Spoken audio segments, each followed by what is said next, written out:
I'm not even kidding. Literally the moment I finished recording this, Gaijin announced the patch. It is coming on the 19th of December at 8 AM GMT. So now instead of releasing this video on, well, the 19th of December at around 6 PM, which I usually do, I will have to release this thing in the middle of the night. If you're watching this video currently, I'm so sorry. I am so sorry for keeping you up. This should not have happened. Gaijin, why?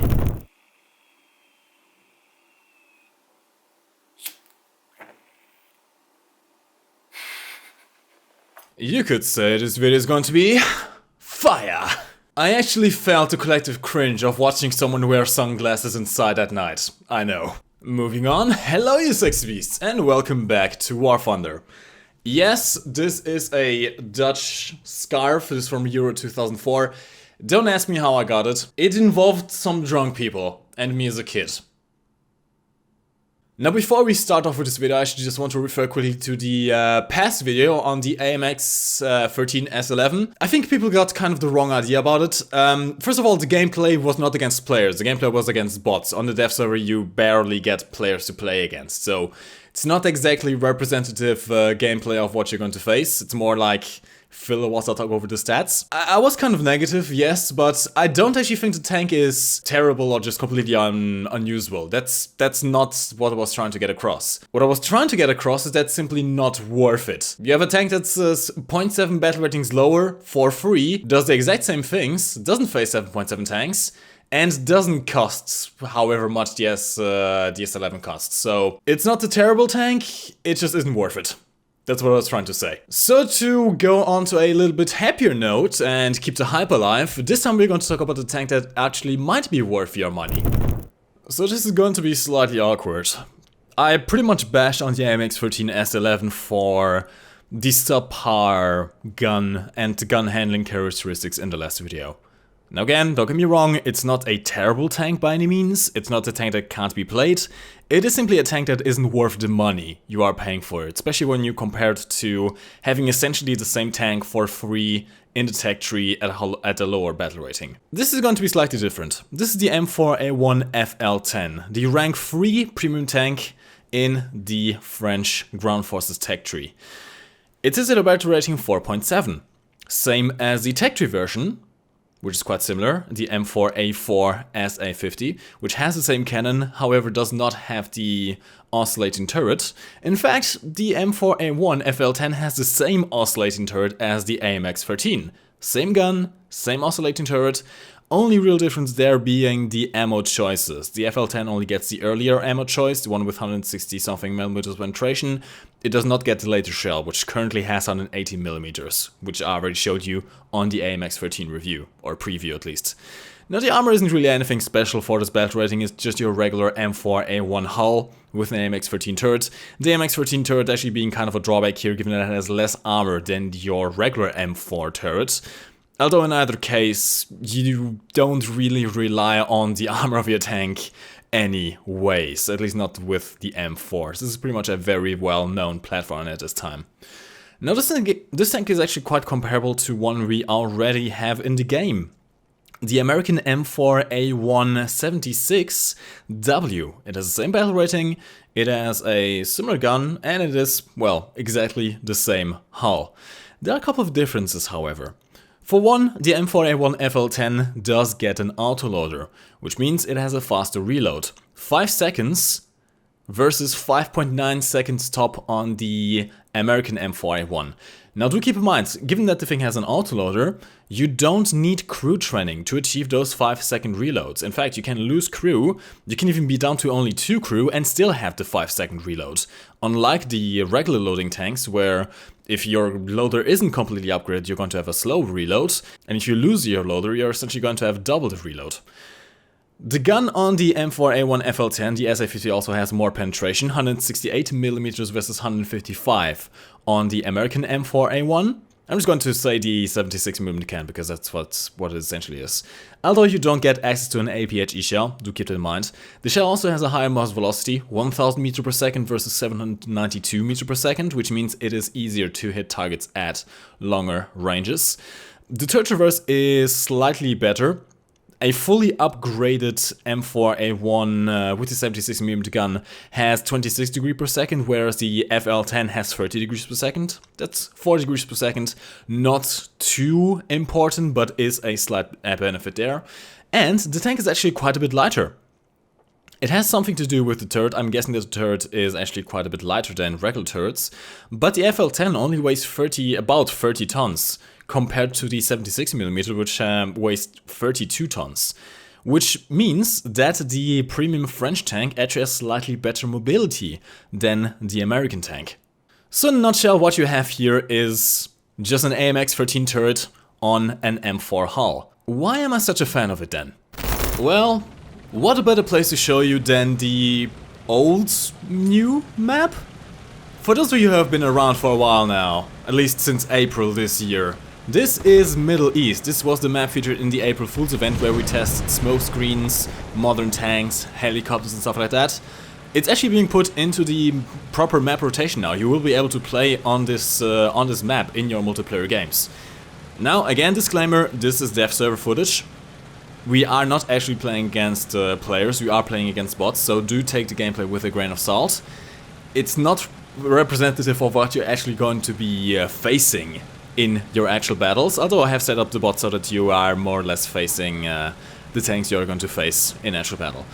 It's more of a test of the gun itself rather than the whole platform. Now, why do I like the FL10?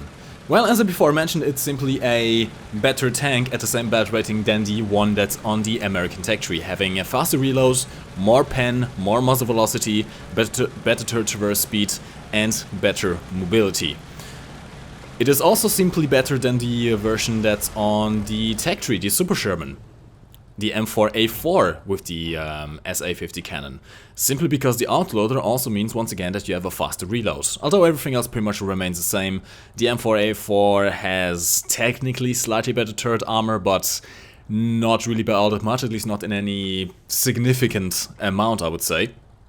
Although the M4A4 does have the advantage when it comes to gun depression and gun elevation, which is kind of an issue with these oscillating turrets. You don't get much in terms of elevation and depression. Now, the stock shell, which is really the only shell you have available to you, if we were still in patch 1.73, I would say it would be a bad gun. And in fact, I did say it was a bad gun in the AMX13 video.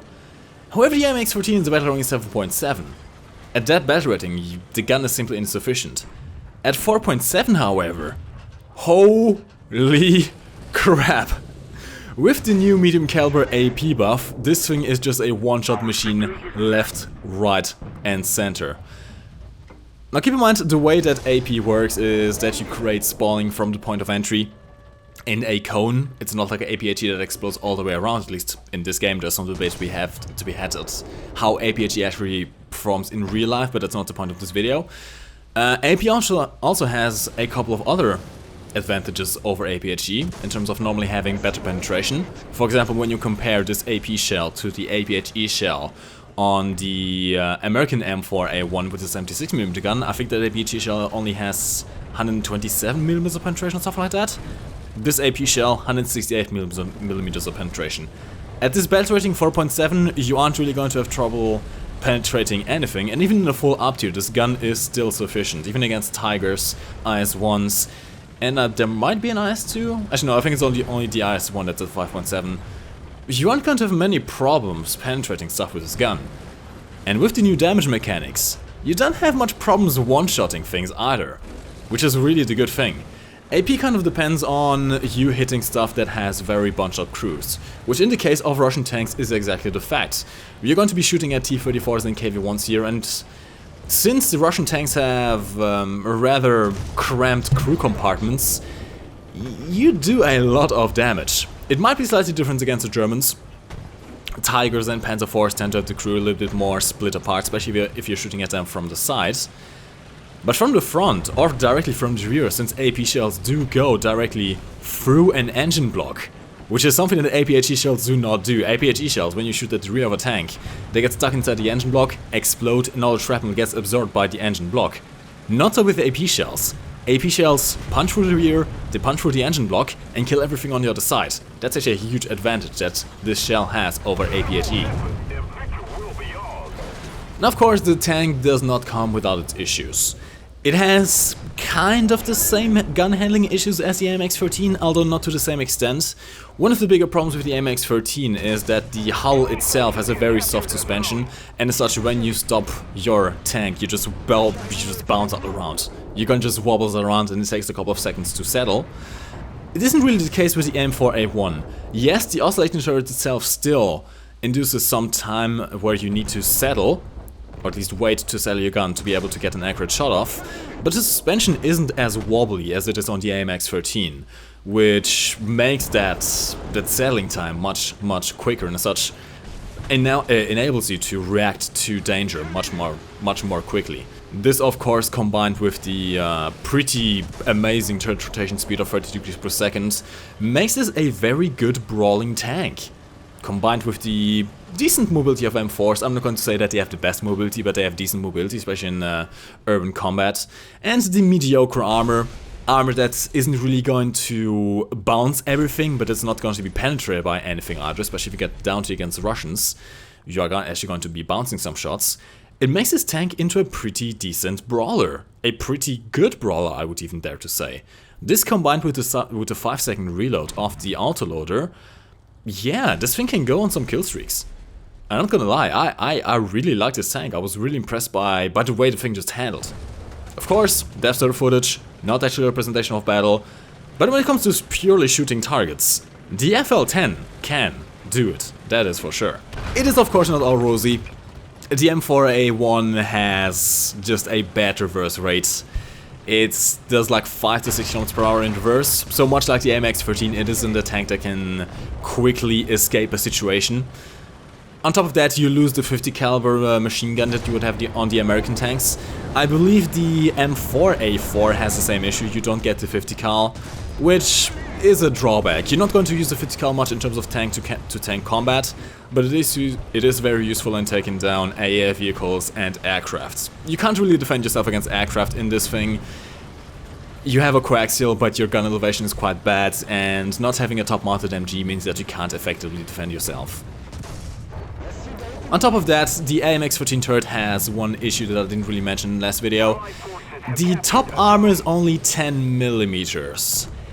Yeah, that is actually a major drawback of the whole AMX-13 turret platform in general. Any tank that has this turret is pretty vulnerable to air attack. Given that 2 of your crew are in the turret, your gunner and your commander if I'm not mistaken, yeah, aircrafts are going to have field days when this patch comes out, I'm just going to say that. But really, to wrap it up, honestly, if you are going to buy a premium tank and you want a premium tank that can actually effectively kill stuff and actually effectively consistently give you good research point bonuses, I would go for the M4A1 FL10. It is cheaper than the AMX-13. It is not as outclassed as the MX-13. In fact, I would go as far as calling this a decent, if not good tank, given if you are using the gun correctly. And it's a familiar tank as well. Everybody knows how to drive a Sherman. This isn't too different from that. You simply have a Sherman with a better gun and a faster reload. I'm totally not trying to compensate for my receding hairline right now. So, yeah, you could say I like the tank. It's quite fun. And until any other premiums get announced, probably also your best option for actually trying to grind through the French tech tree. At least up until Tier 4, I believe. But anyways, lads, hopefully you have enjoyed this video. Do stay tuned because we are going to review the last premium tank, the Char B1 Tier, which is kind of interesting actually, but at the same time I have a feeling it might actually not be too great. Depends on what it will face. Keep in mind, it's right at the battle rating range where you can face Panzer II F4, which will absolutely wreck that thing. Absolutely no doubt. If it faces the Russians, however, ooh. Anyways, lads, if I was able to entertain you, do leave a like on the video. If you're new around here, do feel free to subscribe. And I'll see you in the next one. My name is MikeGoesBoom, and thank you for watching. You can lift your head up to the sky, take a deeper breath and give it time. You can walk the path among the lines with your shattered frame of mind. Or instead you could always stay. We can wait right here and play until somehow you can find